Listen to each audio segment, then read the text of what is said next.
Hello friends, स्वागत आहे तुमचं पुन्हा एकदा बाईट्स विथ प्रणू चॅनलमध्ये। सध्या मार्केटमध्ये ना अगदी मस्त अशी तोंडली यायला लागली, त्याच्यामुळे आज अशाच तोंडलीची भाजी आपण बनवणार आहोत। थोडंसं सुकट टाकून ही भाजी आपण बनवणार आहोत, त्याने ह्या भाजीला अगदी छान अशी चव येते। तुम्हाला जर सुकट टाकून ही भाजी बनवायची नसेल तर सेम हीच रेसिपी फॉलो करू शकता तुम्ही।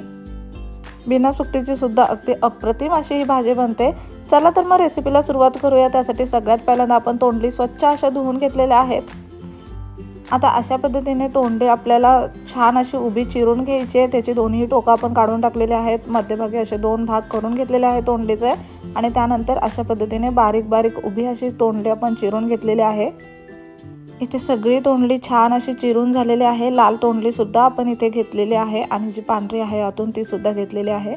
त्यानंतर आता आपण इथे सुकट घेतलंय, अगदी फक्त 1 चमचाभर इतकी सुकट आपण इथे घेतलेली आहे। याला जवळा किंवा कोलिम असं सुद्धा म्हणतात। आता ही सुकट आपल्याला स्वच्छ पाण्याने 2-3 वेळा धुवून घ्यायची आहे। तुम्हाला जर ह्या भाजीमध्ये सुकट नसेल वापरायची तर तुम्ही हा वाला पार्ट स्किप करू शकता।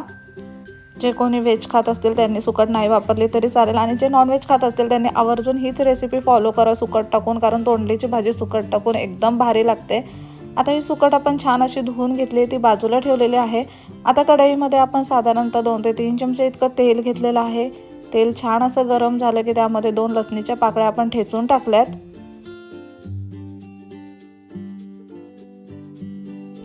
लसूण मस्त अशी तडतडली की त्यामध्ये आपण बारीक चिरलेला अर्धा कांदा आणि बारीक चिरलेला अर्धा टोमॅटो टाकलेला आहे। आता कांदा टोमॅटो तेलावरती छान असा परतून घ्यायचा आहे।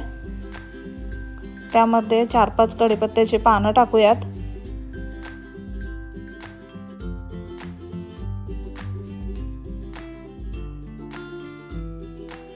साधारणतः 2 मिनिटं कांदा टोमॅटो तेलावरती छान असं परतून घेतलं की यामध्ये आपल्याला 1 चमचाभर इतकं लाल तिखट टाकायचं आहे। पाव चमचा हळद यामध्ये आपण टाकून घेऊयात। त्यानंतर अर्धा छोटा चमचा आपण धने पावडर टाकायचे यामध्ये।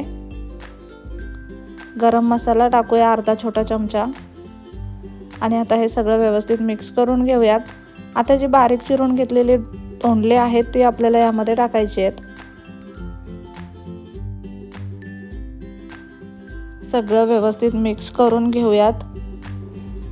मसाले अगदी छान असे तोंडलीच्या भाजीला लागले गेले पाहिजेत।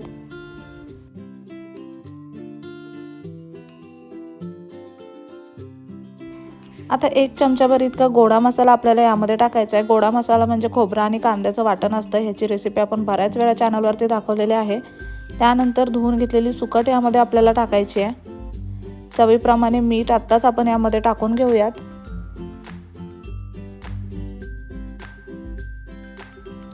हे सगळं आता छान असं मिक्स करून घ्यायचं आहे।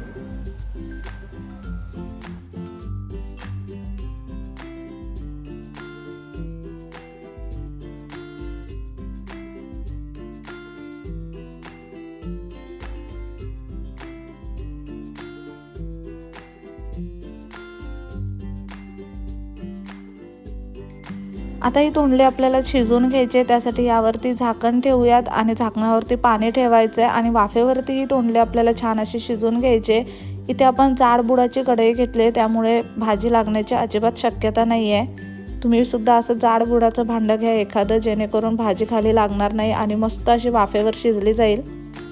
मध्ये मध्ये झाकण काढून भाजी चेक करायची शिजली की नाही। इथे आपण एकदा झाकण काढलेलं आहे साधारणतः 3 ते 4 मिनिटांनंतर।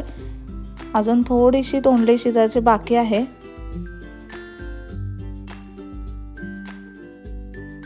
आता अशा वेळी गार पाणी याच्यामध्ये ॲड करण्यापेक्षा आपलं हे जे प्लेटीवरती आपण पाणी ठेवलं होतं थोडंसं कोमट झालेलं असतं हे पाणी, तेच पाणी आपण यामध्ये टाकणार आहे। त्याने भाजीला अगदी अप्रतिम अशी चव येते। अगदी किंचितचं पाणी आपण यामध्ये टाकलेलं आहे। हे पुन्हा एकदा व्यवस्थित मिक्स करून पुन्हा प्लेट ठेवूया। प्लेटीतलं पाणी सुकलं असेल किंवा थोडं कमी झालं असेल तर थोडंसं पाणी तुम्ही प्लेटीवरती पुन्हा ॲड करू शकता, आणि पुन्हा वाफेवरती आपल्याला ही भाजी छान अशी शिजवून घ्यायची आहे।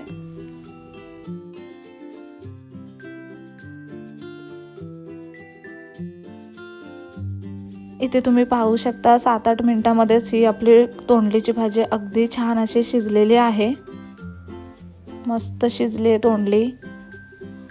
तुम्हाला आवडत असेल तर गार्निशिंगसाठी तुम्ही यावरती भरभरून अशी कोथिंबीर सुद्धा टाकू शकता।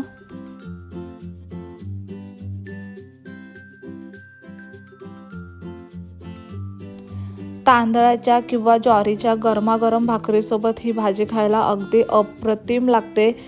खूप सुंदर लागते तोंडलीची भाजी. अशा पद्धतीने सुकट टाकून तुम्ही जर नॉन व्हेजिटेरियन असाल ना तर डेफिनेटली ही रेसिपी एकदा घरी ट्राय करून पहा, तुम्हाला नक्कीच आवडेल. नक्कीच ही रेसिपी घरी ट्राय करा. व्हिडिओ कसा वाटला कमेंट बॉक्समध्ये नक्की सांगा. चला तर मग पुन्हा भेटूयात अशाच एका नवीन व्हिडिओसोबत. तोपर्यंत मस्त खा, भरपूर फिरा आणि आनंदी राहा.